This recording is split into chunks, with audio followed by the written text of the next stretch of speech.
He followed us home and watched us play. This incident occurred about 11 years ago and involved 4 people. My sister 10 years old, my cousin 10 years old, my sister Kate 12 years old, and me 12 years old. It was a half day at school, so we got out at around 11:30 and walked to a pizza place about 3 blocks from my house. I know, a lot of parents these days wouldn't let their kids our age walk around town without supervision, but we lived in a pretty small, tight-knit community.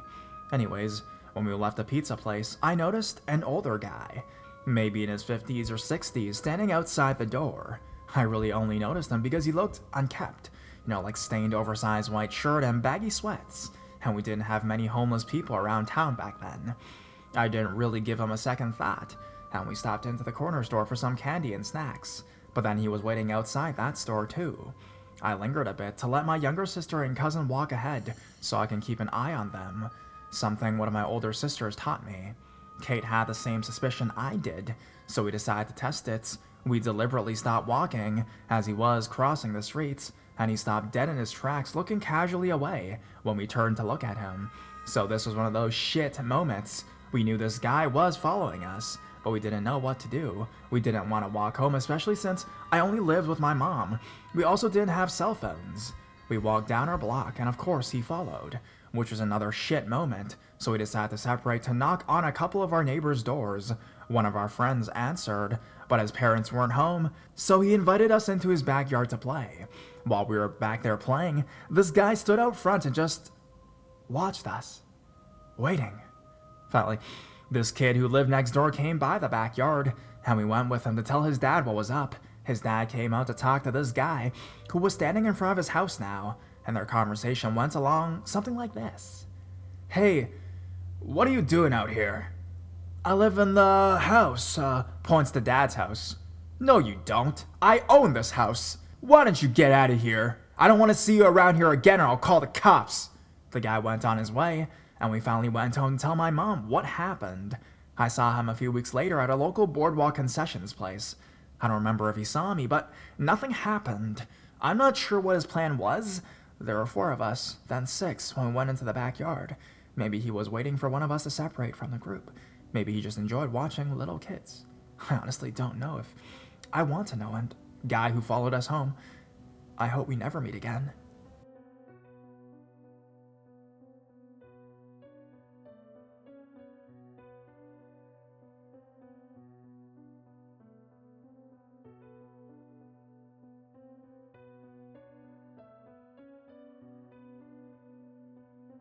She wasn't my aunt.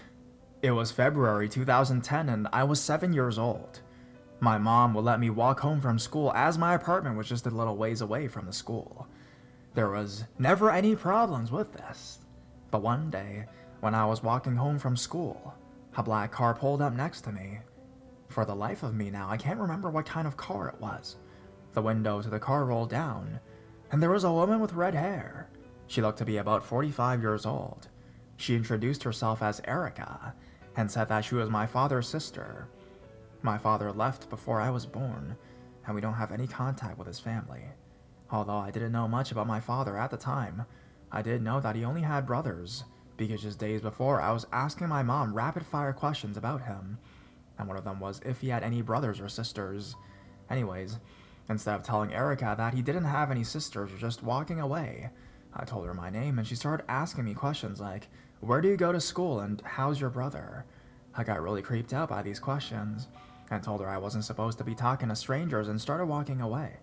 She continued to drive, slowing down next to me and kept saying that she means no harm, and I got scared and started running and she followed me. When I got into my apartment complex, I ran up to my neighbor's house, acting like it was mine because that's what my brother told me to do if I ever was being followed home. I looked back when I was at the door and she was driving away. I didn't tell my mom because I didn't want her to stop letting me walk alone. The next day it happened again, but this time she offered me a ride. I told her no, and to leave me alone, and once again, I start running over to the neighbor's house, and once again, she followed me. I still did not tell my mom. The next day was Saturday. When I was playing at the basketball court with my brother, I saw the car drive by and I dragged my brother inside, telling him that I felt sick. On Sunday after church, on the way home, in the car pulling into the complex, I saw her outside. She was not in her car. I remember she had a big stomach and smaller legs. I got scared, and when I went out of the car, I ran inside and looked out the living room window while my mom and brother went to make lunch. I saw her walk over to the neighbor's house I ran to. A few moments later, she walked away, and my neighbor came over to our house and informed my mother that a lady came looking for me, claiming that she was a teacher and needed to talk to me about something. When my mom heard this, she called me in, and I started crying and told her everything. And then she started crying because she was scared of what could have happened to me. And then she told me that I had to wait for my brother, who was 13 years old, to get out of school so we could walk together. And she also reported this to the police. Myself and my neighbor had to give a report as well. After this, I saw the car and would point it out to my brother and would tell my mom. It all died down by April, and we never got any word about if the police ever talked to her. I did not see her for years, and I forgot about it until yesterday when I was at Albertsons with my best friend. I felt a tap on my shoulder. It was her. She introduced herself again, and my mouth just hung open in shock, and I acted nice, but when she offered to take me to my house, I got scared. I grabbed my friend and walked away. I'm very afraid. She remembers me. She still tried to give me a ride, and she's still around. I already told my mom. We aren't sure what to do. Updates. I have since gone to the police with my mother, and we have a follow-up with an officer.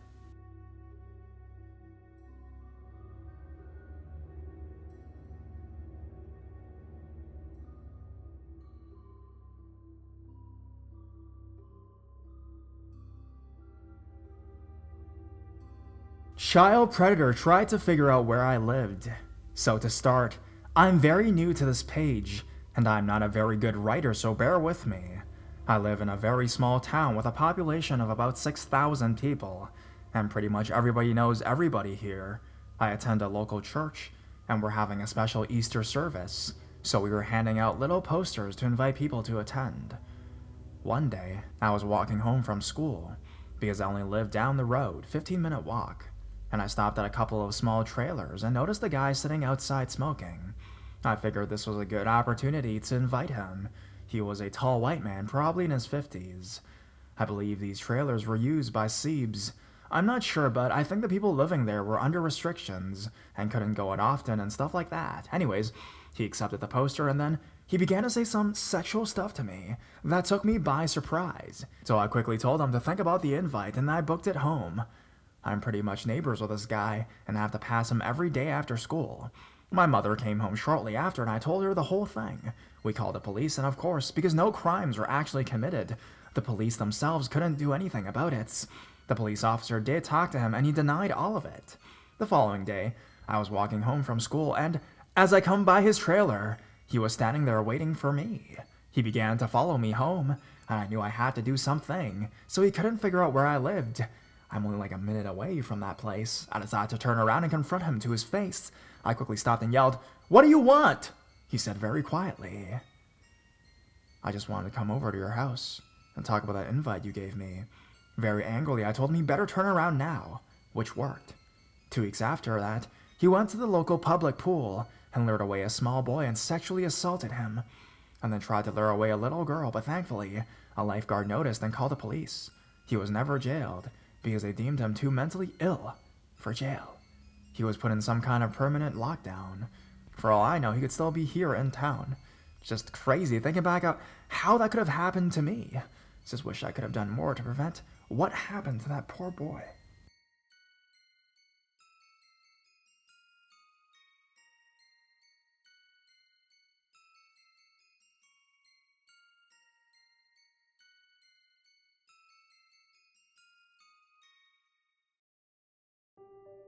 I wish I never moved. I moved to North Carolina in 2014. I was 14 years old, about to turn 15. I moved from Maryland, and to be honest, my mom made me move. I wanted to stay as far away from the country as possible, but that sadly didn't work out for me. Anyways, for a bit of background information, I am the youngest of 6. When I moved down to North Carolina, it was just me and my sister, who was left to finish school at the time. I myself was a freshman, and she was a senior in high school. She and I would never see each other during the day, but at the end of the school day, we would have to wait at the bus lot for almost half an hour together for our bus to show. We were second load, which just meant that our bus would drop off some other kids and then come back to the school to pick us up to drive us home. I never had many friends when I moved there. I didn't like many of the kids as they just seemed too immature for me, I guess. Well, I did befriend this one kid who rode my bus. I remember when him and I were walking to the bus lot and saw that my sister was talking to one of the teachers. I didn't find it too weird at the time, because she and I were new at the time and she may have been just curious about a few things around the school, right? On the bus, she broke down and told me about this one kid in her math class who would stare at her and her friend. And not the look at you and then look away when you make eye contact type of stare. No, this was full-blown staring. She asked him to stop, but he just pretended not to hear her. Eventually, he stopped looking at her during period, and she didn't press the issues any further. When she saw him at the bus lot that day, she immediately wanted to find the closest teacher so that he wouldn't bother her again. I asked her if she would show me who it was, and she replied, "No, I don't want anyone to get in trouble. Let's just finish the rest of the year up and hopefully I won't ever have to see him again." So with that, we dropped the discussion. About a month later, around late April, I noticed my sister physically panicking in the bus lot. She told me that this kid keeps following her everywhere she went. She said that when she went to use the bathroom between classes that day, she saw him walk into the girls' bathroom and stand at the doorway for a minute before walking out, not saying a single word while she was inside the stall. She also told me how much he was hanging around her work one afternoon, but since she worked in a shopping mall, there wasn't much she could do except to hide her face and hope he would not go and bother her. But there was just one day that stood out to me the most, out of all the weird encounters that she has had with him.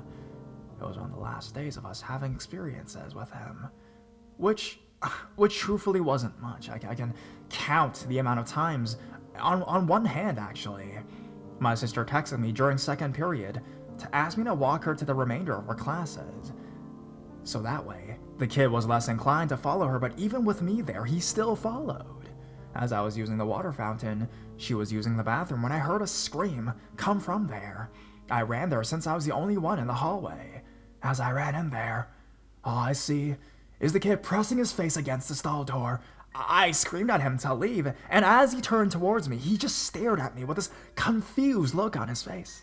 Then it quickly turned to one that could kill me if looks could do so. And since this was the first time I saw him up close, I kinda took in all the details of his goddamn face. His eyes seemed nearly lifeless, as he drilled his evil glare into my face. His lips were as chapped as can be, with him licking them every few seconds. He kept moving his fingers across both his arms as if he were scratching them because they were covered in chicken pox. Him staring at me felt like ages when out of nowhere, his whole face changed, and he looked as if he were truly scared. He apologized and quickly ran out of the bathroom.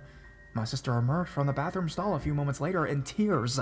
I called her mom and told her what was happening. She immediately left work to pick us up from school early that day. The next day, we went to the principal and reported him.